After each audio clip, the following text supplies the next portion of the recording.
All right, well, welcome everyone to the 23rd Fireside Chat with Tom Campbell. Thank you, Oliver. Thank you, Justin, for bringing this to us.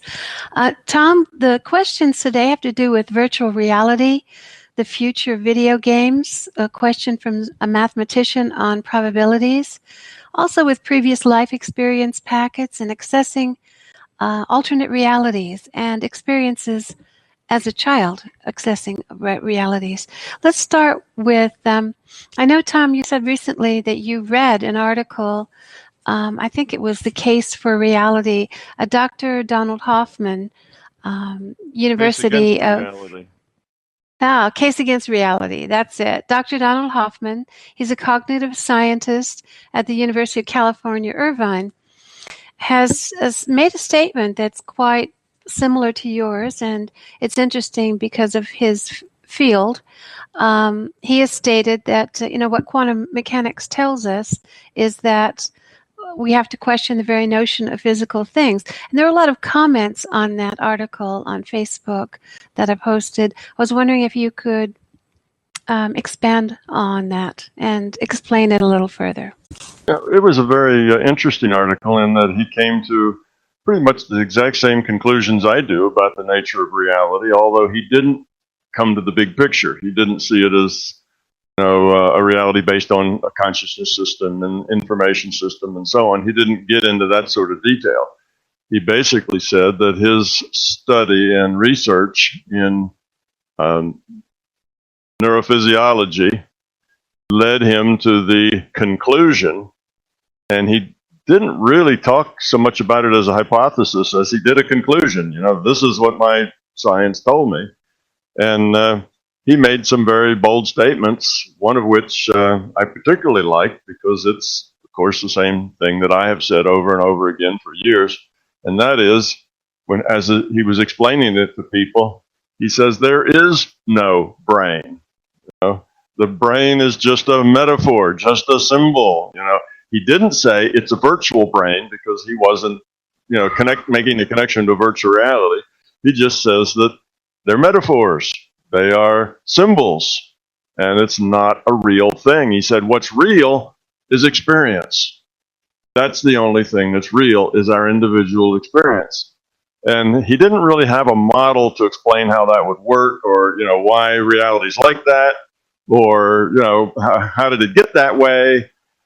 That wasn't there, but he did, from his research, realize without using the word that this is a virtual reality and that the physical reality is just information. Well, he didn't say that, symbols and metaphors, because that's how we see information. That's how information we see as language and data, and we interpret that language, that data, in terms of symbols and metaphors.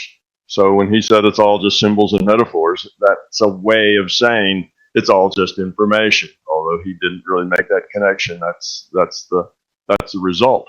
So it's just another one of those cases where somebody studying from a totally different direction, from another discipline altogether, comes to the same conclusions. And again, this wasn't his opinion. He said this is what his research, and he had done this research. So he just wasn't a new guy in the field. I think he said he'd been researching this for, 30 years or something like that. It was a long time. So he's somebody who's really been around and been studying this for some time, a senior person in the field. And he feels that this isn't just theory, it's fact. That's what his research tells him. So I really am pleased to hear those kinds of things because that's just somebody else corroborating, the same results that I get to. So evidently, if you are studying neuroscience and you don't kind of have beliefs that inform you, but rather you just let the results of your research inform you, then you end up at the same conclusion as my big toe about the nature of reality. Tom, could you comment a little bit to the person who was confused about there was no time when no observers of the universe existed, and a second after the Big Bang there was someone observing it? Can you Sure, I kind can of talk about that. That was talk something about going that a on. little? Yeah, that was going Okay. on YouTube, I believe, a conversation. And a lot of people fall into the same trap. When they hear about a virtual reality, and that if there's no observer, then the reality isn't really, it's not rendered. Okay, then they immediately have this idea that it's the observer that creates the reality. Now they're thinking it's the observer that creates a physical reality. And that's just wrong. You see, there is no physical reality. That's what's wrong with that problem. It's not that the observer creates a physical reality. There is no physical reality. An observer is getting a data stream from the server, and it interprets that data stream as this reality. When you look away, if you're not observing, then you're not getting anything about what you're not observing in your data stream. So right now, I'm not looking at the back of my room. Well, maybe I can because I got a photograph up there in front of me and I can see behind me. But let's say I'm not looking what's outside of my home. And that doesn't mean that there's a big void out there, just a black void. When I open my door, I fall into a void because I'm not looking at it. The observer doesn't create reality. The observer gets a data stream and interprets that data stream as this reality. Just like playing World of Warcraft. When you get that data stream from the World of Warcraft computer server, you don't create the World of Warcraft reality. You simply interpret all those little dots of light on your monitor to be that reality. You see, there really is no World of Warcraft reality with elves running around in it and trees growing and animals and monsters and rocks. That doesn't really exist. It's just information. And you don't create that world by viewing it. All right. And the way we get the confusion is that in the double slit experiment, it's often said the observer makes the wave function collapse to a physical result. And then we get this idea that observers are making, the wave function collapse to our physical reality. Well, that's not really what's going on. That's a misunderstanding. What's going on is that the reason that we need an observer, the reason that an observer is important, if there is no observer, if there is no consciousness observing, then there is no need for the computer to send any data out to do anything. You see, there is no reality defined.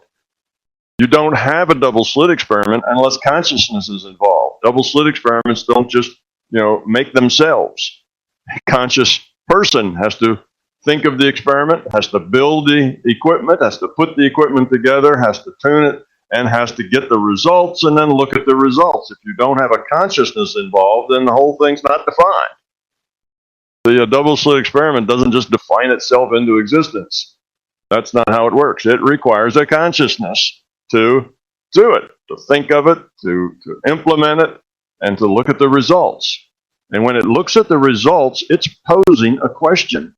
It says, if I, don't record data at these slits, then what happens? What will be my result on the screen? It asks a question. When it asks a question, and it's in this virtual reality, then the computer, the server, in our virtual reality is obligated to send it some sort of a result because it's making a measurement. You can't just make a measurement and again find a black spot in front of you, the void, because the system doesn't want to talk to you right now. You're going to get an answer back. You have to get an answer back. You're making a measurement. It's a virtual reality. Then what's the result of the measurement? Well, that's information in your data stream that defines the result of that measurement. And because it has to be consistent for all people, a consistent reality, then anybody else makes that measurement is going to get that result. That doesn't mean you're creating physical reality. Physical reality doesn't exist. You're simply asking a question and getting an answer. Question is in the form of a measurement. That's the question. Okay, so now this little thing that went on in the Q&A part of YouTube was that, well, how did the universe get started? Because there was nobody there to witness it. And if there wasn't an observer, then it couldn't exist. See, that's just misunderstanding. Observers don't create physical reality. There is no physical reality to create. At that point, with the Big Bang, it was just all in the computer. It's a simulation. The consciousness system started a simulation. It had a rule set, it had initial conditions, it pushed a run button, and the simulation started to run. That's all. So was a consciousness involved? Yes. The larger consciousness system, who built the simulation and came up with the rule set and the initial conditions. That consciousness was involved, and it was running a simulation, which then, created by evolution, by evolving in the computer, the simulation, it created our universe. Our universe doesn't really exist any more than the World of Warcraft universe exists. Ones and zeros in a computer, you see? So it's not like, well, there had to be an observer watching the Big Bang bang, otherwise it couldn't have banged because there would be nobody there to create the physical reality. You see how people get that confused? They have the sense that physical reality is created by observers. There is no physical reality. And the observer is important because without a question, without a measurement, then there is no result. So it takes a consciousness to make a measurement, to ask a question, get a result. It's the same with your elf. If your elf does nothing, nothing happens. If your elf goes out and picks up a rock, then the computer has to show you what's under the rock. If your elf jumps in the water, then if there's anything in that water, like fish or anything else, then bubbles, whatever, the computer has to show you the fish and show you the bubbles, see? So when you make a measurement, then the computer has to tell you what's there. So that's the way it works. So the whole thing is just a misunderstanding. The fellow who kept saying, yeah, but there was nobody to view the Big Bang, that's because part of his mind was in materialism. He thought there is a physical universe, and somehow he thinks that people were saying that physical universe is created by observers. That's not what's going on. That's a misunderstanding of the way it works. So that's all going on there. So it's just, and I've had that misunderstanding is common. It's not just this guy. There's been lots and lots of people get into that same thing, and that's because we are habituated to think in terms of physical reality being fundamental. So if it comes in because of observers, then somehow observers are creating this fundamental physical reality, and we think about that and we say nonsense. That just doesn't make any sense. Well, of course, it doesn't make any sense. There is no physical reality, and it doesn't work that way. Just that's great, individuals. Tom. Yeah. I'm going to post that the answers or the discussion on that will be out, so hopefully that'll help. I think we should start with a couple of questions that were missed last time, and that was questions from Jesse. Jesse asks, is humanity going into a computer transhuman singularity matrix? Well, he didn't define that, but I can take a guess at maybe what that means. There are transhumanists who are trying very hard to look ahead into the future about where we might go. What's the future like for humanity? And it's a very good thing to do because it's nice to kind of uncover and think about problems before you're in the middle of them, and before it's too late to do anything about them. So their intentions are really good, and the ideas that they have are kind of in the right direction, but they don't have a big understanding of reality. They don't understand the big picture. They don't see it as virtual. They think it's physical. They don't see the continuity that we have through consciousness. There's just so much of the fundamental reality that they don't understand that they tend to get wound up around problems that really aren't all that significant. They're kind of asking the wrong questions, if you will, often. And I just, I kind of lay that at the feet of the transhumanists in general. So, there's lots of questions in that area about, can we conquer death? Let's say we get to the point that medicine can cure all ailments and everybody can live infinitely long or as long as they want to. There is no death anymore. And what's that going to be like? And then we have cyborgs where the humans and the machines kind of form mixed entities, some of which is, mechanical, some or electrical, some of which is human. And they work through these, well, welcome, Tolson. I see you've got your video up. Good. Anyway, that's kind of the transhumanist group. And I'm not sure what he means by the singularity. A singularity is usually something that is a unique event that changes everything, and that could be any number of things. So I'm not sure what he has in mind there. But in general, I think they're good people working on problems that need to be worked. Their understanding is just not very broad. So in that area, when you're trying to look into the future, a very broad understanding of the nature of reality is very important. Otherwise, you're constantly chasing, down rabbit holes that really aren't particularly meaningful in the big picture. Okay, Jesse also asks, I would like Tom to comment on the binary nature of reality and its seemingly paradoxical truths, such as competition versus cooperation, predator versus prey, collective wills versus individual will. My mind wants to choose one understanding over another, but it seems both are true.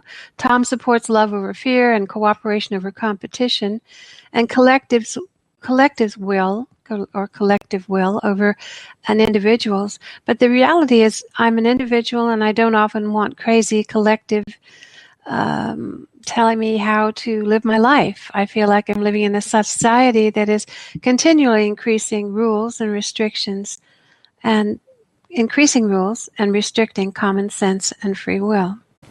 Okay. The reason that he feels that way, that his free will and his choices are being constrained in his society, isn't because the society is becoming more collective. It's because the society is becoming more fearful. It's the fear that creates those issues, not the cooperation or working together. People, particularly in Western culture, particularly those coming from a capitalist viewpoint, have this fear of the collective, in that the collective is a machine that tells everybody else what to do, when they can do it, and how to do it. It's the experiments that Karl Marx wanted to have the people own everything. Well, the people can't really own everything. Somebody has to run it, and somebody makes decisions, and those people that run it and make decisions become the people who are in charge, and everybody else becomes the people who do what they're told. And that doesn't work out very well. That is a collective based on fear. Fear-based collectives will end up like that. They will decrease a person's individual freedom. But it's the fear-based that's creating that. It's not the collective. You see, now if you have a group that is cooperating, not because they're forced to cooperate, because they want to cooperate. You have a group that is love-based, not fear-based. Now, what that means is that instead of thinking about what can I get and how can I keep it and how much can I get, they're thinking about how can I contribute? How can I help? What can I do for you? You see? So if you have love-based people thinking about other, then if they are cooperative in some kind of a collective cooperative interaction, then the individual has more personal freedom. It has a greater decision space, more choices, more things that they can do. They're much freer and much more able to express themselves as individuals than they would ever be in any fear-based culture, whether it be individualistic or collective. It's the fear-based is what causes the problem, not whether it's individual or collective. In a collective, love-based culture, you have maximum individual freedom, maximum choice. People are more able to do whatever it is they want and have fewer restrictions and fewer things that they have to do than any other form of interaction. So it's just a confusion because we come from a fear-based mindset. Our whole existence is in our own fear-based culture, our own fear-based, we're individuals and we're fear-based. It's the fear, the ego, the belief that drives us and drives our choices. That's how we see the world. We see the world through fear. And when we think of a collective, we think of that collective as being fear-based. Somebody in charge, whoever's in charge, tells us what to do, So everybody's kind of the peasant, except for the people in charge, and those people's lives are regulated by those in charge. Well, yes, that's the way a fear-based collective would work, and we can't imagine any other kind of situation. A love-based collective, or even a love-based individualism, we can't imagine it. We have no idea what that might be like, and therefore we think it probably doesn't exist because we've never experienced it. And that's kind of the problem with, Jesse was expressing that fear. This collective thing's awful. It's when people tell you what you have to do and where you have to go and what kind of job you have to have and, when you have to go to work and et cetera, et cetera. But that's has nothing to do with whether it's collective or individualistic. That has only to do with whether it's based in fear or not. So you have an individualistic culture based on fear, and you just have a bunch of people who are each trying to grab everything that they can grab, and whoever floats to the top has power, and whoever doesn't. And it's all individual based. It's how much everybody can grab. Well, that's not exactly a wonderful place to be either. That's the way we in the West live in cultures that emulate that ethic to a large degree. So, any case, that's the problem he's having. He's having a fear-based viewpoint of a collective culture that worries him. He knows that his individualistic culture that he is now is restrictive, causes all kinds of problems, is difficult to get along in, and people are full of greed and self-centeredness and that kind of thing. But at least there's nobody telling him what to do. See, and in a collective, somebody would be telling him what to do. That's not what collective means. Collective just means you cooperate. If there's something you can see to do that would be helpful, you want to do it. It's not that somebody has to make you do it. You want to do it. And if it's not something that you want to do, then you'll find some other way to help and be part of the solution. And you'll do that. That's why you have a lot more individualistic freedom in a love-based collective that's cooperative. I know, hard for people to understand. They say, yeah, but they don't believe it because all of their experience is in a fear-based system, and they can't make that leap to see that in a collective based on cooperation and caring for everybody optimizes their own personal individual self. Thanks, Tom. I hope that answered your questions, Jesse. The next question comes from Travis from the MBT Forum.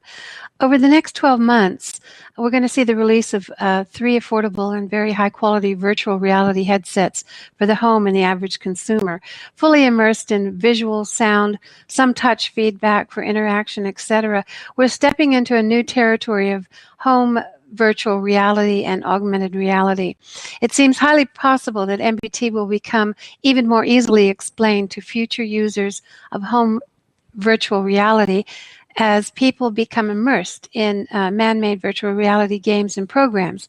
My question for Tom: over the next 5 years, we're going to see many more left-brain thinkers immersing themselves into these digital worlds. Do you have any predictions as to the possible effects these systems could have on the way we start to perceive this world? Do you think this technology could aid or hinder the growth of human consciousness and possibilities of technology causing paranormal experiences? It seems to me that as people become open to logging into a digital system that simulates visual and audio input, that they will become more and more open to receiving information from the larger consciousness system. What are your thoughts on this issue, and do you have any predictions of any paranormal possibilities this technology might create? Well, first of all, I think it's terrific where we're going with virtual reality, and yes, it's going to make a big difference because it's going to make it so much easier for people to quote unquote get it. Once they experience it, it'll be a lot easier to understand. And one of the best things I see out on the immediate horizon is this June, I guess, or July, sometime mid to late summer, there is a new virtual reality game coming online called No Man's Sky. And this is notable because it programs, okay, in a way that is very much the way our reality is programmed. It's called procedural programming. And what that means is you don't have programmers, specifying every tree and every rock and every critter and every blade of grass in code. Everything is generated as a user needs it. So as a user looks someplace, then a data stream is sent to that user that shows him what's there. And as he looks away, that data stream, of course, disappears. It changes. It shows him what is someplace else. And the way it shows him isn't that stuff is all calculated and just sitting there, like you think of when you point your camera here or point your camera there, you get different scenes. It's that it's being calculated as he looks. So as he looks, the scene that he sees is being calculated. And as he looks away, that's dropped. In other words, that reality doesn't really exist except as data streams to individual users. You see how similar that is to what we talk about. So now these people who argue about, well, the Big Bang couldn't happen because there wasn't any observer, suddenly they'll be able to get it. They'll be able to see how this reality works, because here you're going to have a major virtual reality program coming online that works just like that. So there is no world that programmers programmed. All they did is program kind of objects, if you will, in terms of object-oriented coding. And these objects then can take any number of billions of configurations based on random choices. So this particular virtual reality has quintillion number of planets. All the planets are of a size sort of like our Earth, maybe a little smaller, I don't know. They're big planets. And you can explore them. So there's about as many planets in this simulation as there are in our universe. See, they're kind of comparable. They're kind of big things. Now, how could somebody simulate all of that? There's not that much memory in it. Well, it's not. It all just calculates on the fly as it's needed. So if there are a bunch of these planets that nobody ever goes to, then they'll never be calculated. They're just potential in the computer. You see, that's just the way our reality works. Things you don't look at are just potential in our computer. You look at them, you get a data stream. You look away, you don't get a data stream. So anyway, I think that will be fantastic, because this one is just the first of these procedural generated. This is the first one that's really kind of a really big scope that it has. And, it's a time function. As time goes by, creatures change, evolution happens. What is potential on that planet changes with it. Once you go there and look at it, now the random numbers that generated that particular view are saved. And if anybody else goes back there and looks, you get that same thing. So see, once you see it, that brings it into the reality, and it's always there if anybody else looks. But none of it is programmed. So if you look at something and then 10 years later you come back and look again, that same scene gets recalculated for you. But it's not like that scene's been programmed. And all you have to do to recalculate it is save the basic prototypes, which are small, and save the random number sequences that you use to generate it. So for a handful of numbers, you can generate a whole universe, a whole planet, just in a handful of numbers. You see, very powerful process, and that is very, very similar to what we have. So I'm thinking that, all right, this thing's coming out this summer. Give everybody else in that business is going to be copying. This is kind of a new big deal for this kind of. This procedural programming has been around for 5 or 6 years, but this is the first big scope thing that's come out with it. Everybody else will be copying this. So in the next decade, there will be probably hundreds of these kinds of programs out in all sorts of fields, not only as an exploration game, but things of teaching, ways of communicating, all the kinds of things virtual reality does. The training the pilots, the helping us understand complex systems, that kind of thing. So this kind of programming is going to spread quickly. Why? Because it is so efficient. It doesn't take huge number crunchers. It doesn't take huge amounts of memory. It doesn't take tens of thousands of programmers to program a quintillion number of large planets. This whole thing was done by 4 people on desktop computers, you see? And it's a quintillion planets. 4 people, desktop computers, a few years. You see how efficient it is. So that's why other people are going to copy it, because you can do a magnificent, detailed, and these planets aren't simple, there's detail, very detailed. And anyway, so I'm excited about this. You can probably tell. This is going to be in a decade after there's hundreds of these kinds of programs going. The idea, when I tell somebody, reality is just in your data stream. Nothing's, it really doesn't exist at all. There is no physical reality. It's just our data in the data stream. And people will say, well, sure, that's the way all these virtual realities work. That's natural. So the people that grow up with these won't hear me say that thing about, well, it's only when you look that you get that information. They won't have it doesn't make any sense. You mean when I turn my head, everything disappears? And it's like, no, that's not it. See, in a decade, all that understanding will be completely obvious and trivial. Won't even be a stretch of anybody's imagination to get their arms around what I've been talking about in terms of virtual reality. It will be as common as brushing your teeth.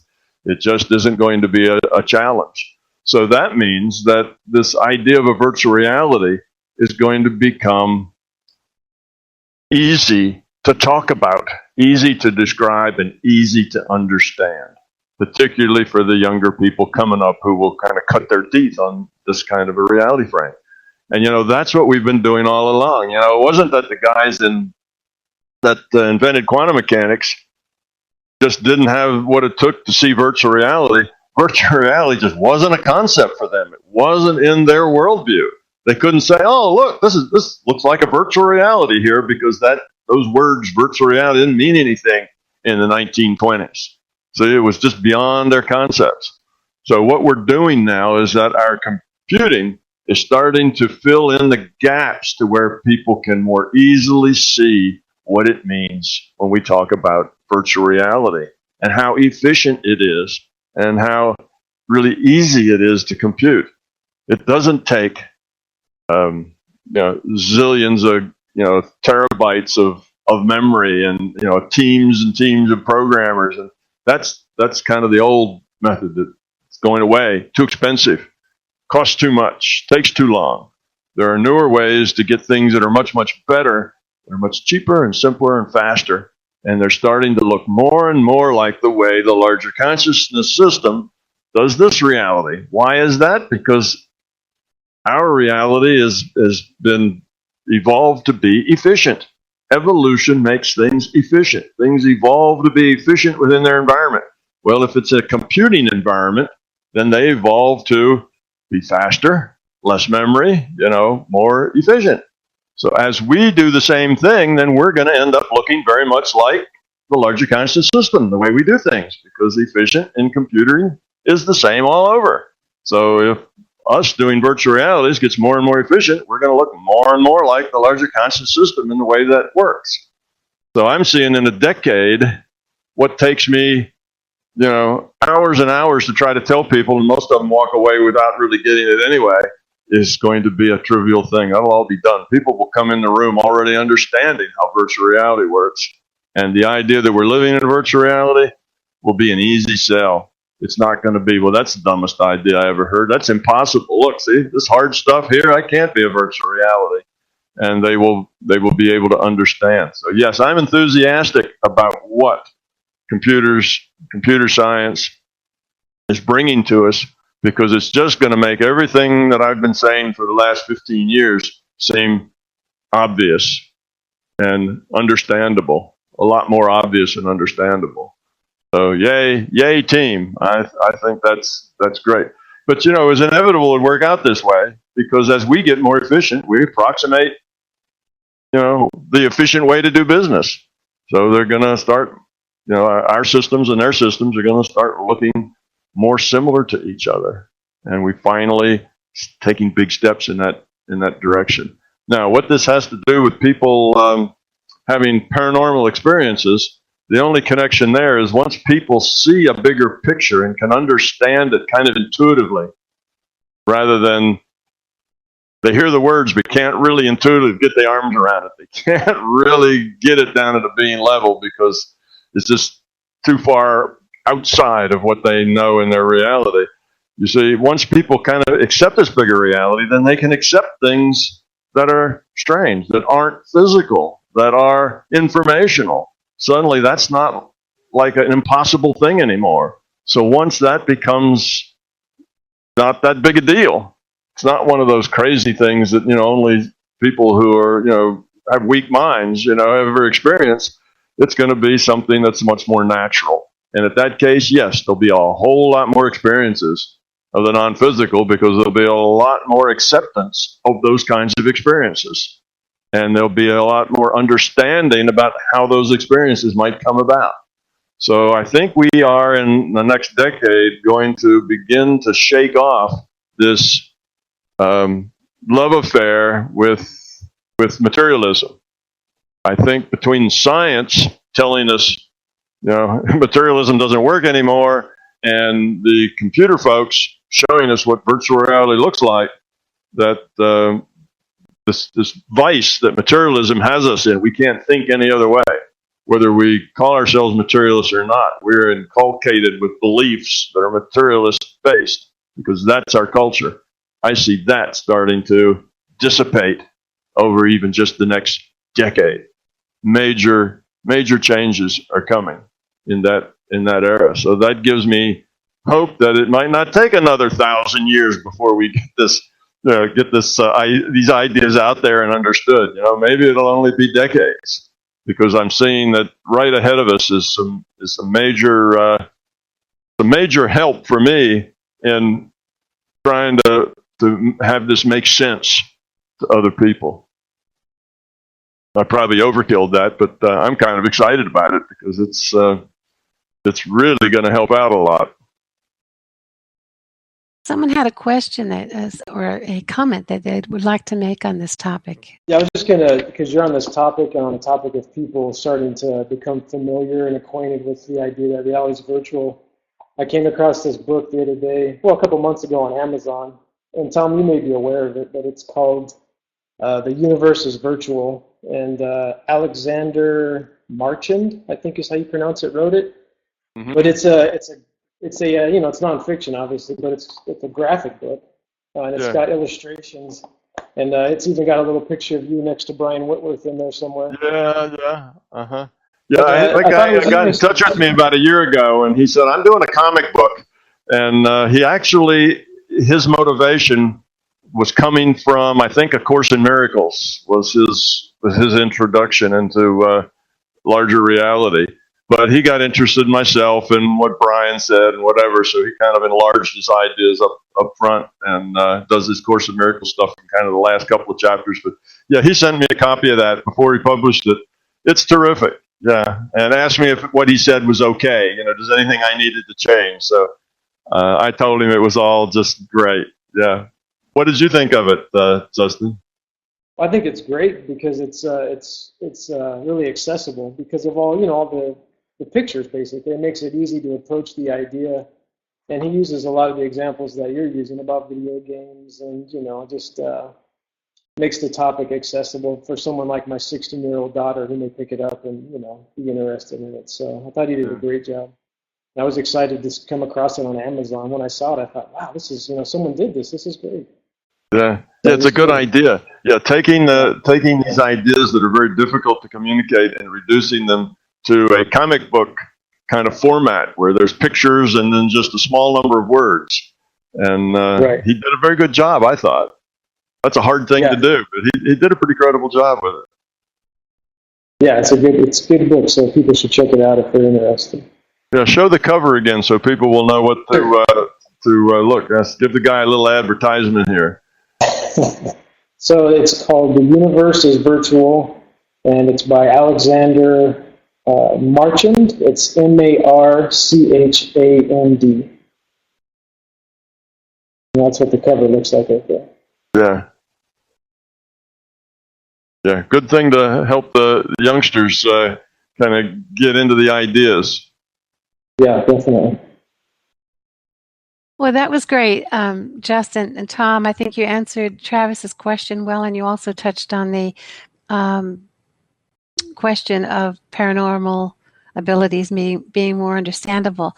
I remember in some of our interviews when we talked on the larger consciousness system that you always mentioned that this was an efficient system, this evolving system.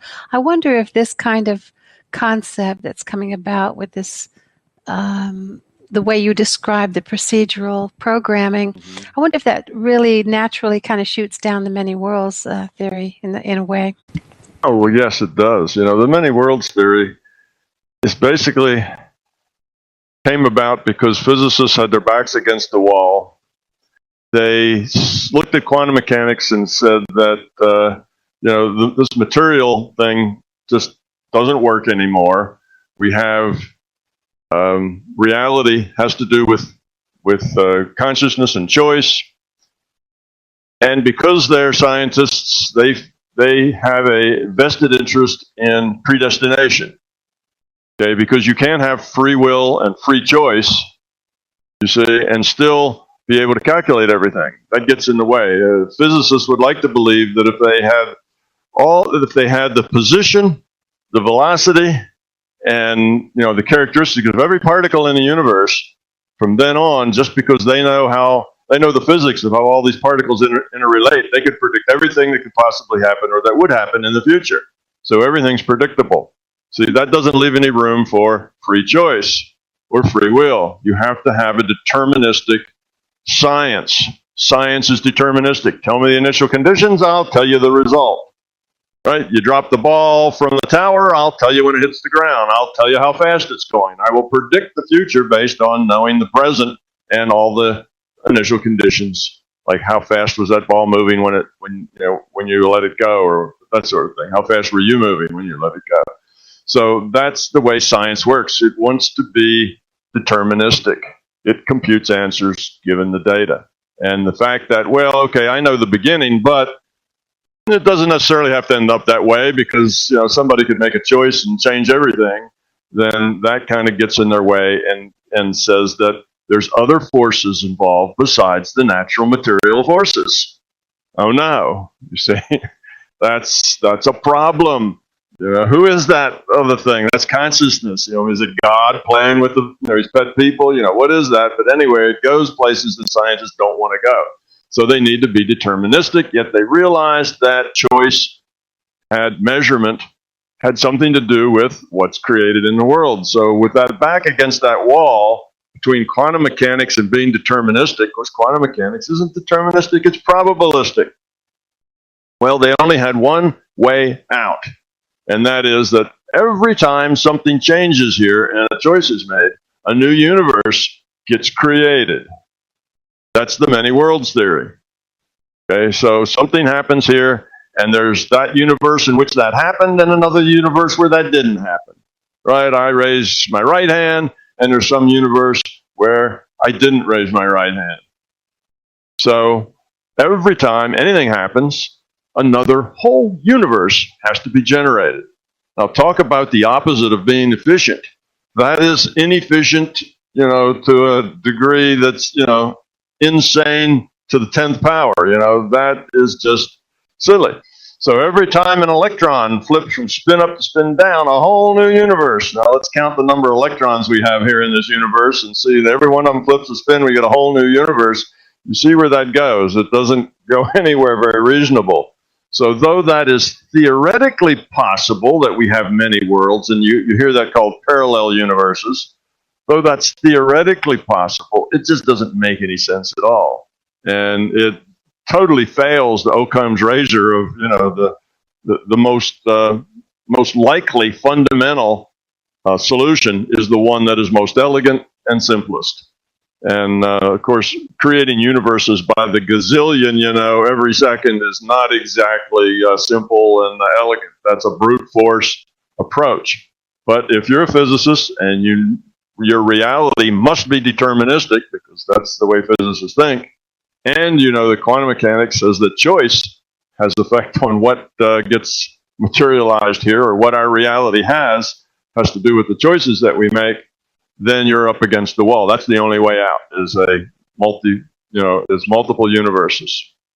And yes, that's a very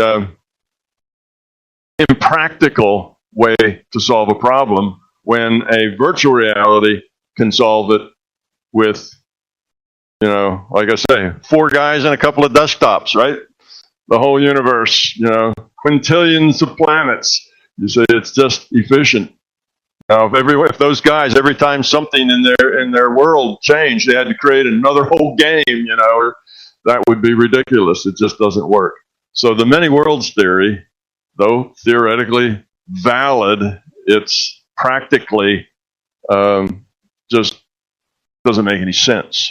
It's a tremendous waste of universes, and computing power and everything else, to create all these universes just because some minor thing happened. But they're stuck, because if they say, well, let's say that it's not for every minor thing, it's only for major things that we have to make a whole universe. Then you have the question, who decides what's minor and what's major? We're back to that pesky thing now that, isn't deterministic and mechanical, so you can't go there. That's why they're forced to say everything. There can't be any decider of what's important and what's not, because the whole point of these many worlds is to eliminate a decider. In other words, to eliminate a consciousness with free will. So that's where physics ends up, because they painted themselves in a corner, and the only way out is this ridiculous idea of multiple universes spawning every time something happens. That's kind of the boat you get in when you paint yourself in a corner and there's no way out. You kind of have to think up these strange things, and you're even forced to take them seriously, because there isn't any other answer, you see, within your belief system. That's the only answer your belief system can support. So not only do you come up with something that's completely ridiculous as far as its applicability, its practicality, but you have to take it seriously, because it's the only thing you've got. Nothing else will solve all the problems you have. Nothing else will meet all your beliefs. Well, thank you, Tom. The next question from William R. is reality rendering engine. Modern video games implement sophisticated algorithms and optimization techniques to render their virtual worlds at interactive frame rates. Experts in the field claim that it will take us about 20 more years to get to the point where games can render visuals that are indistinguishable from reality. How is our reality rendered to our consciousness? Is the ability to visualize images innate to consciousness? Are there realities out there that look better than ours? Well, we get a data stream just like any other virtual reality. That's how it's rendered to us. This is a multiplayer game. If there's a multiplayer game going on, then there has to be a central computer that's coordinating the multiplayers. You see, if we both agree on the same sorts of things, and I see you and you see me, and we are sharing this reality frame, then the fact that we're sharing means there has to be some function going on that's telling you what I'm doing and telling me what you're doing, so that we can actually interact. If it was just a single player, just one player, and then all the rest of the reality, then you could say that player was either creating it or that reality existed, on its own. But with this interaction going on, then there has to be some other function that sends my words to your ears and your words to my ears, and we are communicating with each other. We're interacting. So that means you have this the server someplace that is sending out data streams, and when I say something, then you get that data. because we're interacting. And when you say something, I get that data. We can interact with each other because there's a system that's passing the data back and forth between us. So we all agree on, where we live. We all know where Chicago is. We all know where, Mexico is, and Europe, and we know where certain buildings in those places are. And if we go there, those buildings surely will be there. That's because it's a shared multiplayer game. And that means that it communicates with us via data stream, via an individual data stream. It also means that every individual is in their own reality. So that's how that works. And it's not just that consciousness is good at coming up with images. We can create data too. We're also data and information creators. That's what we sometimes call our imagination. We can create data. And the data we create isn't any different than the data that the server sends to us. We can't tell the difference between them. Data is data. So that's the nature of consciousness, that it does make choices. It can create, can think in terms of images and processes and feelings. So I'm not sure, did I miss part of that question? There were several questions buried in there. I think I hit a few of them. Is anything I'm leaving out? You did. You addressed the ability to visualize images. Is that innate to consciousness? When you say, are there realities out there then that look better than ours? Or that question is, are there realities out there that look better than ours? You've clearly stated that the reality out there is a shared information. Is shared information. Right. It's not a reality that exists independently out there. Right. Now that doesn't mean, it's not that it's like another physical reality someplace else. No. It's not that way. There's another virtual reality someplace else, and that place isn't really a place. It's just in the server. Okay, so you have a server that may be hosting The Sims and World of Warcraft both. No reason why one server couldn't host both those games. See? So it's not like that they both take up space someplace. They both have their own physical existence someplace. They're both just being hosted in a server someplace, and the server sends some people this data stream, and other people a different data stream for a different reality set. And you get to log into either game. You can log into game A or game B, and you get that data stream from A or B based on where you log into, and it's that kind of thing. So there are other reality frames out there. All the reality frames out there are virtual, just like ours is. So there's lots of virtual reality. So this computer has a whole lot of games going on at once. But when you do it very efficiently, that's not such a hard thing to do.